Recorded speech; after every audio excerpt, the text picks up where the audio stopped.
Hello everybody, it's Horror Fan Man here again, and this is my next part of my top 50 countdown. It's actually up to the top 20 now, and it was getting pretty tough by this time to place them all, but I'm going to stick with the ones that I actually come up with originally. I wanted to change a few things, but I've stuck to my guns. That's a list I made, so well, I'll get back into it then. Right, first up, number 20. It's the classic Clive Barker adaptation of Candyman. Now, this should have started a major franchise. I mean, the second one was okay, the third one was absolutely terrible, but this is the one that I thought it was absolutely amazing when I watched it. Absolutely great film. And that Bernard Rose should have been a bigger director after this. Pity he wasn't. You know, Tony Todd was absolutely great in it. Virginia Madison was actually good in it.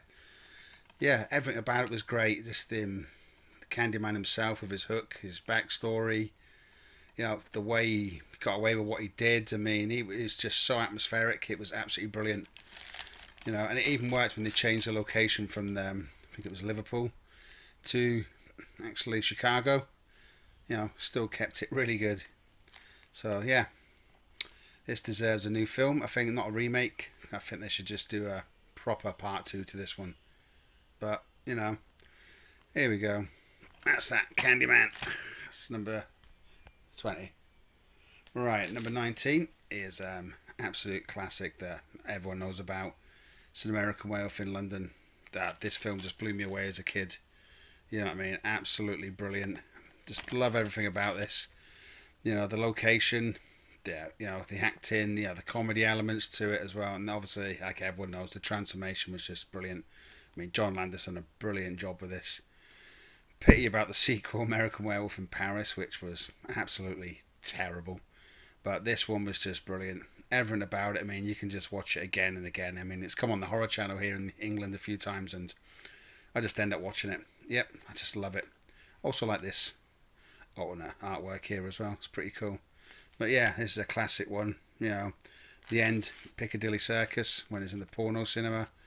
You know, the big accident they have there. I mean, you don't see stuff like that being made in London now. They closed the whole of Piccadilly Circus down, but this film is a total classic, and, you know, I absolutely love it to death. So that's that. That's number 19. Right, number 18 is Saw. I mean, I know the series went downhill as it went on, but yeah, this film was just amazing. I mean, it was a no-budget film. You know, James Wan did a fantastic job on it. You know, everything about it, you know, kept jumping backwards and forwards. You know, the bit where he cuts his foot off was just, it's just great. And the ending, I mean, the whole cinema just was sort of gobsmacked by the ending. You know, you just have to see it to believe it. And I hadn't actually been told what happened, because I think I was the first person where I worked to actually go and watch it. And I told everyone to go and watch it, and they did, and nobody got the ending. Yeah, well, one guy at work said he did, but he was a bit of a bullshitter. You know, he could never have guessed it. You know, it's an absolutely brilliant film. Absolutely brilliant. Love it. So that's Saw. That's number 18. Number 17. It's Friday the 13th, final chapter. And this is my favourite one of them all. A lot of people go for the first, the second one, or that, but I think this one is absolutely brilliant. Loved everything about it, you know. The kills in it were amazing. I mean, just everything about it. I mean, I loved it. You know, I actually liked the characters as well, you know, and Jason had the classic hockey mask then, and just the kills in it were brilliant when he goes through the house just one at a time. And, you know, and supposedly gets killed at the end, but obviously we all know he doesn't. Yeah, this is the most fun. It's the one I watch more than any. You know, it's just absolutely brilliant, and Corey Feldman is absolutely great in it. Really good. You know, yeah, love it. It's by far the best one. Pity it wasn't the final chapter, but I do love the rest of the films as well. I even like the remake, which I know people hate, but, you know. Alright. Number 16. It's Neil Marshall's The Descent. I mean, this is a classic British film. It come from nowhere. You know, didn't know anything about it. Went to the cinema to watch it, and it was just absolutely brilliant. You know, the location where they were just caving, and the creatures. The creatures were great as well. You know, the way it was shot, acted, everything about it was just absolutely amazing. You know, the second one was okay, but you know, the ending, the real ending, is what they showed here in the UK. Is the true ending, not the crappy, happy fucking ending they made in America, where she lives. You know, she dies at the end of the film. That's the last shot of the film, is where she's sitting there with a actual flame that's just sort of going out, extinguishing, and all the creatures are crawling in on her. That's how it should end. So the Descent 2 should never have actually been. I mean, I did enjoy it. It was alright, but she died at the end of the first film. The bit where she gets out was just a dream. You know what I mean? She was just dreaming of it. But yeah, this is great. Yeah, all the women in the film were just fantastic, and the acting, the gore, the tension was absolutely brilliant as well. The atmosphere, absolutely amazing film. So that's The Descent. Great film. Right, up next, which I'm surprised myself how low this is actually in my list. Cropsy will like this one. It's the Burning. I just always loved this film. Absolutely brilliant. I love everything about it. The killing was good. The bit on the raft was just a total classic. Absolutely brilliant. You know, why they didn't make a second one, it's absolutely blew on me. Because there should have been a series of films for this, but there wasn't. But, you know, I just liked him, the whole killer. I liked the people getting picked off. Just everything about it was just pure 80s slasher. Absolutely amazing film. So glad to actually get it, because we had the cut version for years, and I got the Region 1 DVD, and that was like watching a new film, proper widescreen and that, and then this one, absolutely brilliant from Scream Factory. So that's that one. That's The Burning. Right, up next is Rob Zombie's Devil's Rejects. I mean, I love House of Thousand Corpses, great film, didn't make my list, but this one, just took it up a level. You know, the way they just, the cop in it was such a badass, man. I mean, and by the end of the film, you felt sorry for them. You know, actually being tortured and that, you want the cop to die, which, after watching the first film and the early part of this, is just absolutely brilliant how we did it. Yeah, you know, everyone in it was really good. Oh, it's just in the ending, with the music was blaring in the car when they drive up to the roadblock, absolutely amazing. Love it. It's a great film. It's Devil's Rejects. Right. We're in that room here.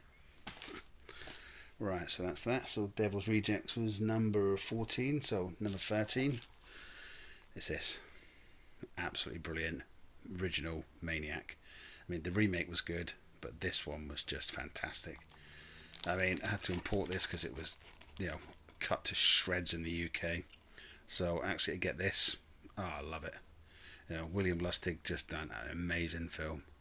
And Joe Spinell was absolutely fantastic in it, and Carolyn Monroe, who signed it there, was just great. I mean, and the shot where Tom Savini, who signed it there, actually gets his head blown off in the car, and that shot was amazing. I remember watching it thinking, fucking hell, man, that is brilliant. Great film, great acted, really gritty, you know, showing New York, what it was like in the late 70s, early 80s, you know. Callum Monroe was good in it as well as a photographer. I just loved it. Brilliant film. Right, that's number 13. Number 12, it's the Return of the Living Dead.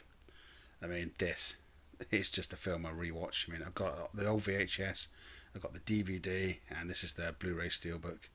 And I remember going to cinema to watch this, and it was just fucking amazing. I loved it. It was gory, it was funny, it was well acted, well shot. You know, everything about it was just spot on. You know, Dan O'Bannon did a fantastic job on it.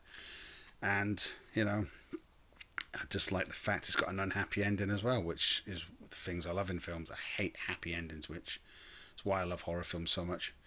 Because you don't always know what you're going to get. And Return of the Living Dead was brilliant.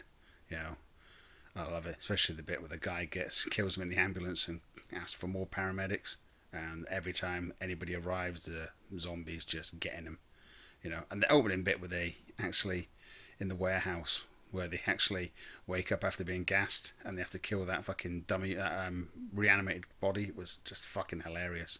Loved it. Some of the best comedy shit ever in it. So that's that. It's Return of the Living Dead.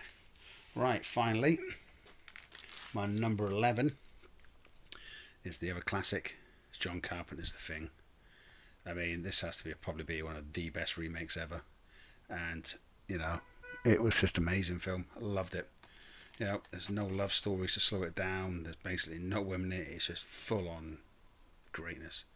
The gore, everything. The monsters look fantastic using practical effects, which is where the prequel messed up. This is just The Thing. I mean, the whole setting and the ending was just fucking brilliant. You know, pity they didn't. It wasn't a hit, and they made another film because it would have been amazing as well. But yeah, that's The Thing. I remember seeing the advert on the TV as a kid, and I knew I couldn't ever watch it because it was an 18, but the wait was worth it. Yep, so that's my number 11. Thanks for watching. Yep, give it a run again. It's Candyman, American Werewolf in London, Saw, Friday the 13th final chapter, The Descent, The Burning, Return of the Living Dead, The Original Maniac, Devil's Rejects, and The Thing. Yeah, thanks for watching, and I will see you next week for the my top 10. Look forward to it. I look forward to watching everyone else's countdown as well. You know, just watch them all because everyone's got their own titles, their own opinions, which is what's good about this series. Anyone's still thinking about doing it, just do it because we all want to see all your top 50s. Okay, thanks a lot everyone. Thanks for watching, and see you guys later. Bye.